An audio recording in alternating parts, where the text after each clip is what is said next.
The next portion of this light fixture will be the transparent globe that hangs down from the fixture body. Let's model that with a sphere. I'll just make a sphere over here and then quick align it to the fixture body so that it's lined up in the center. I'll increase the radius until this sphere is just slightly smaller than the fixture body. I'll set the hemisphere parameter at 0.5 and then hide unselected. What we have here is half of a sphere with a cap on the bottom, and we need to get rid of this cap here. I'll use poly select so that I can select those polygons. I'll go to the polygon level, ignore backfaces, make sure you're in crossing selection mode with the select object tool, and drag out a selection on the bottom. If you don't ignore backfaces, you'll be getting polygons on the opposite side of the object as well.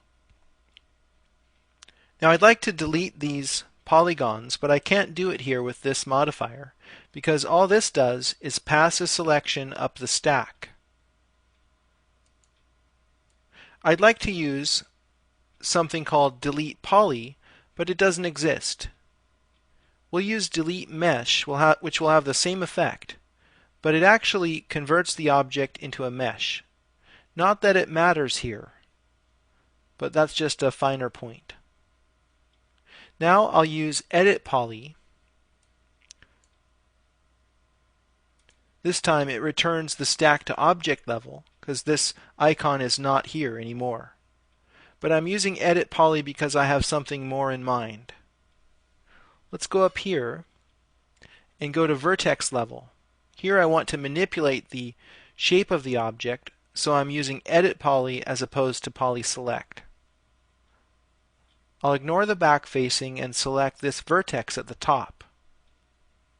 I'll use soft selection and adjust the fall off so that I'm only selecting a portion of this object.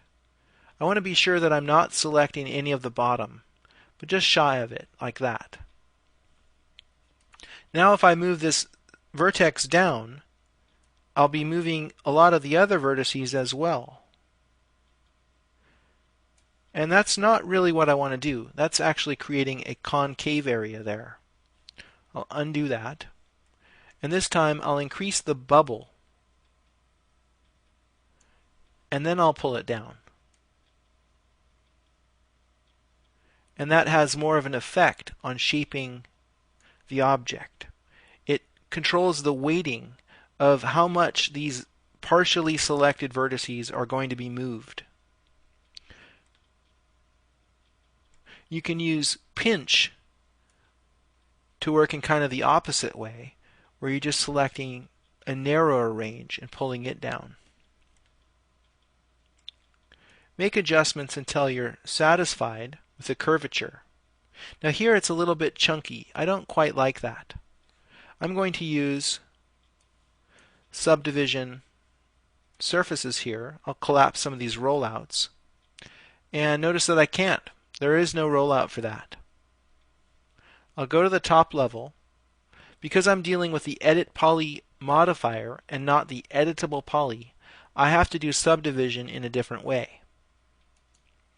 I'll use the mesh smooth modifier to accomplish that. I'll use 2 iterations and it smooths out the object. You can compare that before and after just by toggling the modifier on and off. See, before it looks too chunky, especially right in this area. After, it looks good. It's smoothed out better. If you want to see the actual edges that are in there, you can turn off isoline display and you'll see the topology. I'll leave it on so that we have a more simplified representation to work with. Okay, so far so good. Let's rename this lamp 1, and I'll give it a different color just so that it looks more like a light itself. I'll make it this light yellow color. Okay, let's unhide all, and we see that this is on top of the fixture body. I actually want it to be underneath. So I'll use the mirror modifier to flip that over, and I'll do that in the z-axis. It worked, but because the pivot point of the object was right there, it just flipped it over. Now I need to get it underneath, and I'll do that by using the Align tool. I'll align it to the fixture body in the z direction like this.